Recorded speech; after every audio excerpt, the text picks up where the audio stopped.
तथास्तु is equal to प्रामाणिक दृढ़ निश्चयी। यानी कि हम गीता पढ़कर समझे हैं, यदि मैं संकल्प करूंगा और प्रामाणिकता यानी ईमानदारी से निश्चय करके उस पे काम करूंगा, प्रयत्न करने लगूंगा, तो जितनी भी शक्ति कम पड़ती है वह सारी शक्ति भगवान देंगे ही। यानी उसी पे भगवान तथास्तु कहेंगे। मैं जो सोचती हूँ, समझती हूँ और मानती हूँ, उसी पे भगवान तथास्तु कह रहे हैं। यह अर्ध जागृत मन की शक्ति को ज्यादा से ज्यादा जानने के लिए ही हमने यह ग्रुप बनाया है।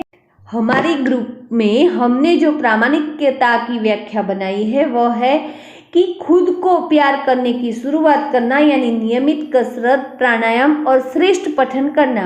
और गीता जी जो भगवान ने खुद कही है, उससे अच्छा श्रेष्ठ पठन कौन सा हो सकता है। इसलिए हम नियमित गीता पढ़ते हैं और दूसरों को भी पढ़ने के लिए कहते हैं। आपकी कल्पनाओं से ऊपर, हमें कल्पनाओं से ऊपर जाना है। मनुष्य के पास जो विचार शक्ति है, कुदरती वैचारिक प्रक्रिया होती है, इसके बावजूद अधिकांश लोग इसका इस्तेमाल विनाशकारी परिणामों के लिए करते हैं। आपकी जिंदगी में जो कुछ घटित होता है वह आपकी वैचारिक प्रक्रिया है। यानी मेरे साथ अच्छा नहीं हो रहा तो मेरी विचार शक्ति में कुछ गलत है। मैंने बोला ना कि 1000 बार मैंने बस यही महसूस किया, मैं संपूर्ण तंदुरुस्त हूँ और ऐसे एनर्जेटिक हूँ, बहुत अच्छे से एक्सरसाइज कर रही हूँ, बहुत एंजॉय कर रही हूँ लाइफ। ऐसा सीन मेरे पूरे दिन मैंने रखा, मैं कॉन्सेंट्रेशन करके करा कि कर सजा करे कि मैंने वही करा और दूसरे दिन से ये प्रॉब्लम सॉल्व हो गई। ये मैंने अभी महसूस की हुई चीज है, थोड़े ही दिनों के पहले, 1 महीना हो जैसा हुआ है, तो उसके पहले। तो इसके बारे में हमें सोचना है। तो इसके लिए जिंदगी में कुछ भी घटित होता है वो हमारी वैचारिक प्रक्रिया के परिणाम हुआ है। यानी मेरी वजह से मेरी कुछ गलती है, गलती को ढूंढना है, अपनी गलती को ढूंढना और उसको स्वीकारना और उससे भी एक स्टेप आगे हमें जाना है, उसको फिर से नहीं होना और कुछ अच्छा करना। बस इस प्रकरण में मैं आपको बताऊंगा कि आपके मन का रिप्रोग्रामिंग कैसे करें, जिससे आप अपनी कल्पना के ऊपर धन को आकर्षित करने के लिए एक चुंबक बन जाए। एक यानी लो चुंबक, मैंने लॉ ऑफ अट्रैक्शन बोलती हूँ ना, बस वही। यह एक बिल्कुल ही प्रयत्न रहित प्रक्रिया है।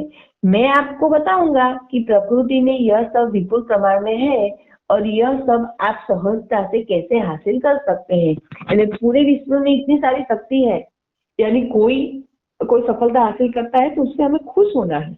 ऐसा नहीं सोचना कि मैं रह गया, मेरे लिए भी बहुत सारी शक्तियां हैं, अखंड और बहुत अनंत ब्रह्मांड है। विपुलता का नियम, आप एकाग्रता से अपने आसपास के वातावरण का अवलोकन करें तो आप देख सकते हैं कि यहाँ हर वस्तु की अधिकता है, हर एक चीज विपुल प्रमाण में है। यदि आप समुद्र तट पर जाएंगे तो वहां रेती तो अनगिनत कण देखने मिलेंगे। लाखों वर्षों से वृक्ष विपुल मात्रा में फल पैदा कर रहे हैं। आकाश में अगणित तारे हैं। वास्तव में परमात्मा ने प्रत्येक वस्तु का विपुल मात्रा में उत्पादन किया है। स्वाभाविक रूप से इंसान के रूप में हमारे पास भी हर एक चीज विपुल मात्रा में होती है। कहीं किसी की बात की कमी नहीं है। लोग हमेशा एक ही मान्यता में जीवन को गुजारते हैं कि किसकी कमी है, जिसके परिणाम स्वरूप वे अपनी जरूरतों को पूरा करने के लिए सख्त मेहनत करते हैं। यदि आप पूछेंगे तो अधिकांश लोग यही कहेंगे, पैसा कमाना बहुत मुश्किल है अथवा मेरे पास पर्याप्त पैसे नहीं है। यह सब मानसिक स्थिति है। मन की मान ली गई बातें हैं, मान्यताएं हैं। यानी हमारी मान्यताओं को तोड़ना है, जो हमारा कई बुक में ये नियम आ गया है। विपुलता का विचार करने के आप अवश्य ही विपुलता हासिल करेंगे। जो ये पूरी बुक जैसे ही उन्होंने अपने हिसाब से लिखी है, शब्द अलग हो गए, लेकिन बात तो यही है कि जिसके बारे में सोचेंगे वही मिलेगा। तो जो तकलीफ है नहीं सोचनी है, पैसे कम है तो नहीं सोचने हैं, तो क्या सोचना है, मैं समृद्ध हूँ, मैं आर्थिक संपन्न हूँ, मेरी आवक में दिन ब दिन बढ़ावा हो रहा है।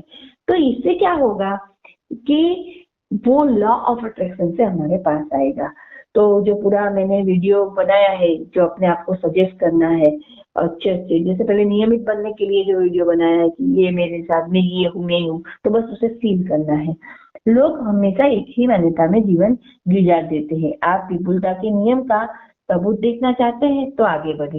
यदि विश्व की सारी संपत्ति सभी लोगों के बीच समान रूप से बांटी जाए तो प्रत्येक इंसान के पास लगभग नकद 17 लाख अमेरिकन डॉलर आएंगे। यदि विश्व के सभी वृक्षों को काट दिया जाए तो इस दुनिया का प्रत्येक व्यक्ति 3000 वर्ग फुट का घर बना सके, इतनी लकड़ी उसमें उसके हिस्से में आ सकती है। ब्रह्मांड लगातार बाहर की तरफ विकसित हो रहा है और लगातार नई आकाश गंगाएं विकसित हो रही है। ये कुछ नया उन्होंने साइंस बताया है कि नई आकाश गंगाएं भी विकसित हो रही है। और ब्रह्मांड देखो आप, जैसे एक छोटा पत्ता होता है जो जमीन से निकलता है, जैसे बीज फूटता है फिर आगे ही बढ़ता रहता है, तो ये जैसे वो बढ़ते रहते हैं तो हमें भी बढ़ता रहना है। प्रकृति के पास से हमें सीखना है। यदि विश्व के सभी वृक्षों को काट दिए जाए तो इससे घर बनेंगे। आकर्षण का नियम, लॉ ऑफ अट्रैक्शन आया कि नहीं, मैंने कब की बोल रही। हमने लॉ ऑफ अट्रैक्शन की तो 10 सीक्रेट बुक भी पढ़ी है, लेकिन हमें पता है कि जो मूवी देखा था तो बुक में हमें इतना हासिल नहीं हुआ जितनी आगे की बुक में हमें मिला था, बहुत अच्छे से मिल गया था। तो फिर भी वो बेस्ट सेलर बुक है। यानी हम कहीं से भी कुछ भी ले सकते हैं, ऐसा नहीं है कि जो फेमस है वही अच्छा है, वो भी हमने उस बुक से सीखा है। सबसे पहले हमें नकारात्मक विचारों को अपने मन से बाहर निकाल देना चाहिए। सकारात्मक विचार आपको नवीन जीवन की तरफ ले जाएंगे। एक बार साफ तौर पर समझ ले कि आप जिस पर ध्यान केंद्रित करते हैं वह विस्तृत होता है।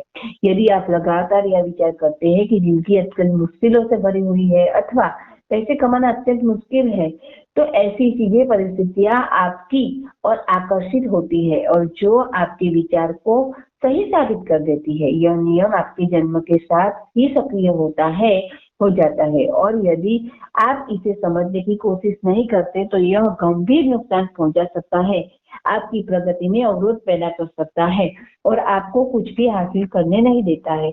आकर्षण का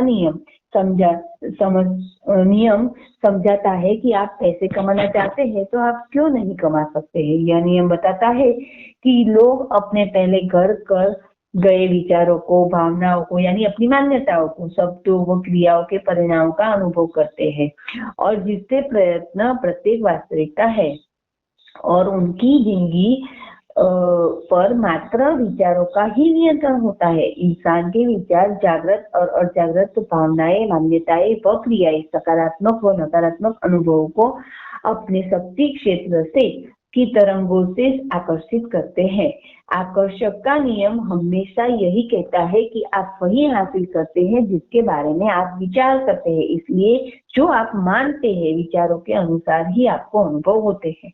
यानी मेरे साथ जो अच्छा हो रहा है तो मेरे अच्छे विचारों का है, अभी गलत हो रहा है तो यही उसका मतलब है।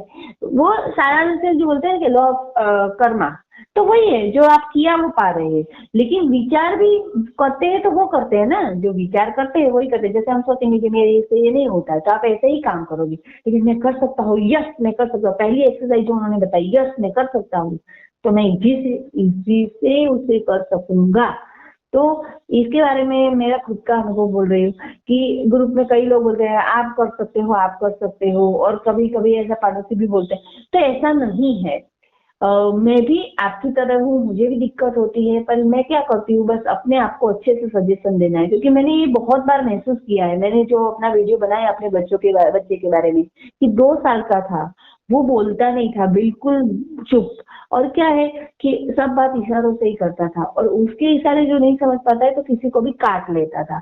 वो मैंने वीडियो बनाया है। तो जो मैंने क्या किया, तो फिर मैंने उसी दिन मेरे को जवाब मिला उसका, कि रसिया का जो मैंने बोला था कि रसिया में ऐसा हुआ था कि उन्होंने अपने स्कूल के बच्चों के लिए उसके पेरेंट्स को एक सीडी दी और बोला कि जब बच्चे सो जाते हैं तुरंत लगाइएगा। तो बच्चों को नया पाठ जो बहुत हार्ड था पढ़ने में, थोड़ा डिफिकल्ट था, वो पाठ बच्चों को ऐसा लग रहा था कि ये तो हमें आता है। क्यों? कि जब जो वो सोए तुरंत उनका जागृत मन जागृत होता है, तो जो बात सुनता है वो उसको जल्दी से समझ लेता है। तो ये जो अजागृत मन की शक्ति हम कर रहे हैं, तो उसमें ये बात हमें ध्यान रखनी है। तो मैंने मेरे बच्चों को क्या किया, 5 सही वाक्य लिखे। ऐसा नहीं बोला कि तू किसी को काटता नहीं है, तू अब बोलने लगा। वो पॉजिटिव लिखा, लेकिन नेगेटिव नहीं लिखा कि तू किसी को काटता नहीं है। मैंने क्या लिखा, 5 वाक्य लिखी। क्या लिखे, तू मेरा बहुत प्यारा बच्चा है, तू मेरी हर बात को समझता है, तू मेरी अपनी अपनी बात को बहुत अच्छे से मुझे समझा रहा है, तो वो तुम अच्छे से अपनी बात को एक्सप्लेन कर सकते हो। ऐसा मैंने वाक्य लिखा था। फिर उसमें लिखा था कि तू हर किसी के साथ मिलजुल कर खेलते हो, तुम्हें सबके साथ खेलना अच्छा लगता है। आप नहीं मानोगे, एक ही हफ्ते में मैंने 2-3 बार दिन में, जब 2 बार जब सोता है जगता है, सोता है जगता है, यानी 4 टाइम मैंने ऐसा किया।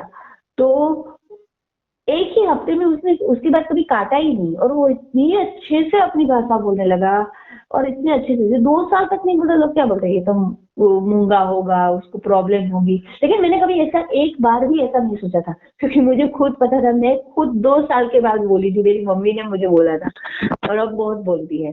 तो बस वही है।